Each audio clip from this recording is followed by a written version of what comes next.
آج ہمارے پیچھے بھی بہت سارے لوگ لگے ہیں، اچانک آ کر کے گھروں کی تلاشی لیتے ہیں کہ کہیں کچھ جمع کر کے رکھا ہے۔ ہاں ایک صاحب ایک ادھیکاری آئے تھے ہماری آفس میں، اچانک دروازہ کھول کر ویڈیو بنا رہے تھے، ٹیبل اٹھایا، کرسی کے پیچھے دیکھا، ان کو تو ایک بلیڈ بھی نہیں ملا، ایک چاقو اور چھری بھی نہیں ملی۔ انہیں ایسا لگتا ہے کہ یہ مومنین صرف تلوار اور چاقو، کینچی اور بندوق سے ہی لڑتے ہیں، انہیں پتہ نہیں ایمان کی دولت کیا ہوتی ہے۔ جس کے سینے میں محبت مصطفیٰ ہو وہ دنیا کے ہتھیاروں سے بے نیاز چلتا ہے، اللہ کی مدد پر اسے یقین کامل ہے۔ سیدنا غریب نواز رضی اللہ تعالیٰ عنہ بغیر ہتھیار کے ہندوستان تشریف لائے اور دنیا نے دیکھا ہے بڑے بڑے راجے مہاراجے بھی وہاں گھٹنے ٹیکنے پر مجبور ہوئے۔ وہ طاقت کون سی تھی؟ اس عطائے رسول کے پاس جو طاقت تھی وہ محبت رسول کی طاقت۔ میرے عزیزو بات میں عرض کر رہا تھا کہ نبی کریم صلی اللہ تعالیٰ علیہ وسلم کے ان فرزانوں کو چیک کرنے کے لیے عروہ بن مسعود ثقفی آیا، دیکھیں کہ کیا انہوں نے ہتھیار جمع کیے۔ یہ وہ وقت تھا جب اذان ہو چکی ہے، حضور پاک صلی اللہ تعالیٰ علیہ وسلم نماز کی تیاری فرما رہے ہیں اور حضور وضو کر رہے ہیں، صحابہ ارد گرد کھڑے ہیں۔ عروہ بن مسعود کہتا ہے کہ یہ بھیڑ دیکھ کر کے میں نے پوچھا یہ کیا ہو رہا ہے؟ تو لوگوں نے کہا کہ رسول اللہ وضو کر رہے ہیں صلی اللہ تعالیٰ علیہ وسلم۔ وہ بھیڑ کو چیرتے ہوئے اندر آیا، دیکھا کہ وضو کر رہے ہیں، تو یہ سارے لوگ کیوں کھڑے ہیں؟ رسول اللہ صلی اللہ علیہ وسلم وضو کر رہے ہیں، یہ لوگ کیا کر رہے ہیں؟ وہ بھیڑ چیرتے ہوئے آیا، دیکھا حضور تو وضو کر رہے ہیں لیکن صحابہ سب جو ارد گرد کھڑے ہیں، کوئی اپنے دامن آگے کیے ہوئے، کوئی ہاتھ پسارے ہوئے کھڑا ہے۔ جب نبی پاک کلی کرتے ہیں تو کسی نہ کسی صحابی کا ہاتھ آگے آتا ہے، وہ کوئی نہ کوئی اپنا دامن بڑھا دیتا ہے۔ حضور اپنا چہرہ دھوتے ہیں، چہرے سے نکلنے والے قطرے بھی صحابہ اپنے دامنوں میں لیتے ہیں اور پھر اپنے چہرے سے مل لیتے ہیں، اپنے جسم سے مل لیتے ہیں، یہاں تک کہ نبی پاک صلی اللہ تعالیٰ علیہ وسلم کا وضو مکمل ہوا، یہ صحابہ پانی کا ایک قطرہ بھی زمین پر گرنے نہیں دے رہے تھے۔ عروہ بن مسعود یہ دیکھا اور واپس اپنے آقاؤں کے پاس جا کر کے کہا کہ ان سے لڑنے کا ارادہ چھوڑ دو، ان سے لڑنے کا ارادہ چھوڑ دو۔ لوگوں نے پوچھا کیا بڑی طاقت ہے ان کے پاس؟ کہا نہیں، میں نے محمد صلی اللہ علیہ وسلم کے پاس ہتھیاروں کی طاقت تو نہیں دیکھی لیکن پروانوں اور فرزانوں کی ایک ایسی تعداد دیکھی جو قیصر و کسریٰ کے پاس بھی نہیں ہے۔ میں نے کسریٰ کا بھی دربار دیکھا، قیصر کا بھی دربار دیکھا، جب بادشاہ سامنے ہوتا ہے تو تعظیم تو بہت سارے فوجی کرتے ہیں لیکن محمد صلی اللہ تعالیٰ علیہ وسلم کے فرزانوں میں نے دیکھا ان کے وضو کا قطرہ وہ زمین پر گرنے نہیں دیتے، تو پھر ان کے خون کا قطرہ زمین پر گرنے کب دیں گے؟ یہی حالات تھے۔ اللہ اکبر، سبحان یا رسول اللہ، سبحان اللہ اکبر یا رسول اللہ۔ عزیزان گرامی وقار، اسی کو دیکھ کر کے کہا تھا کسی نے دیوان گانے عشق محمد کو دیکھ کر گھبرا گئی ہے گردش دوران کبھی کبھی۔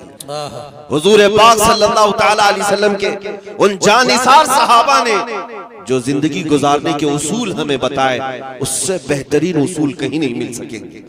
آج مجھے افسوس اسی بات کا ہے کہ جس کے پاس دنیا کا سب سے حسین چہرہ ہے، مجھے بتاؤ اے مسلمانوں، کیا میرے مصطفیٰ کریم صلی اللہ تعالیٰ علیہ وسلم سے حسین کوئی اور ہے؟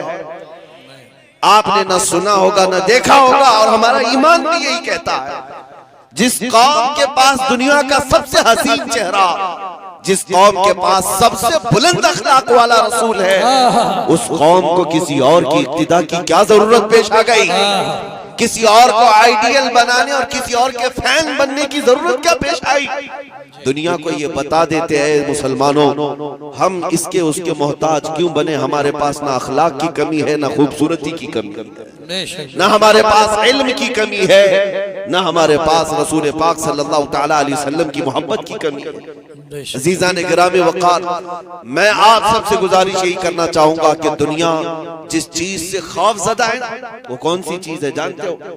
یہی تمہارے جو نعرے ہیں، لبیک یا رسول اللہ۔ ابھی آپ نے قمر عثمانی صاحب سے جو سنا، جو جان مانگو تو جان دے دے، جو مال مانگو تو مال دے دے، یہ تو صرف تم کو جلسوں میں لگتا ہے لیکن یہ کئی کافروں کی آنکھوں میں چبھتا ہے اور دل میں گڑتا ہے۔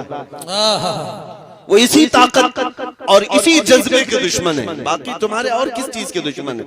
میاں اس کے علاوہ ہمارے پاس ہے کیا؟ سب تو لوٹ مار کر کے ختم کیا جا رہا ہے۔ جو چیز تمہارے پاس باقی ہے وہ نبی پاک کے قدموں پر فدا طاقت ہے۔ واہ واہ سبحان اس طاقت کو وہ ختم کرنے کے لیے پوری ایڑی چوٹی کا زور لگا رہا ہے۔ اب ان کے پاس طریقہ کیا بچا؟ دنیا کا حسن تمہارے سامنے لا کر کھڑا کر دینا، ننگی حسیناؤں کو تمہارے سامنے پیش کرنا، تاکہ تم مدینے کے تاجدار کی طرف سے منہ پھیر کر کسی حسینہ کے دامے فریب میں آ جاؤ۔ کبھی تمہارے قدموں میں سیم و زر کے انبار بچھا دینا، دولت و مال کی ریل پیل تمہارے سامنے آ جائے، تاکہ تم عشق مصطفیٰ کی دولت کو چھوڑ کر اس زر و سیم کو دیکھنے چلے آؤ۔ میرے عزیزو، ان حالات میں مجھے مرشد گرامی کا وہ شعر یاد آتا ہے، بُالْحَوَث سن سیم و زر کی بندگی اچھی نہیں۔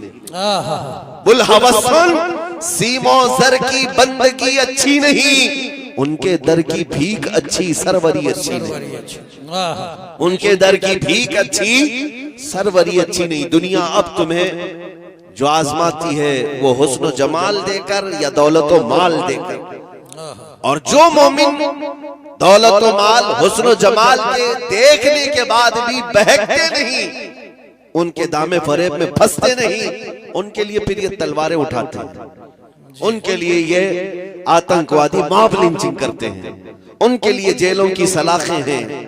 لیکن میرے عزیزوں، یہ صرف اور صرف مومن کا ہی اتنا مضبوط ایمان ہوتا ہے، نہ وہ جیل کی سلاخوں سے کبھی ڈرتا ہے، نہ پھانسی کے پھندے سے گھبراتا ہے۔ جی جی واہ۔ آج میرے پاس وقت بہت کم ہے، ایک میسج دینے آیا ہوں ہندوستان کے مسلمانوں، ابھی آپ تمامی حضرات کے لیے گھبرانے کی کوئی ضرورت نہیں، ڈر اور خوف میں جینے کی کوئی ضرورت نہیں۔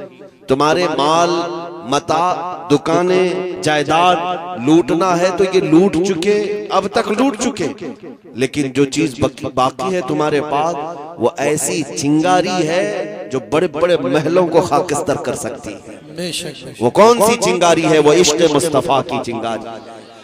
یہ چیز آج بھی باقی ہے۔ میں خود سفر پر ہوں، مسلسل سفر پر ہوں، ہندوستان کے کونے کونے میں بھی میں نے دیکھا، چھوٹا بچہ بھی دیکھتا ہے تو لبیک یا رسول اللہ۔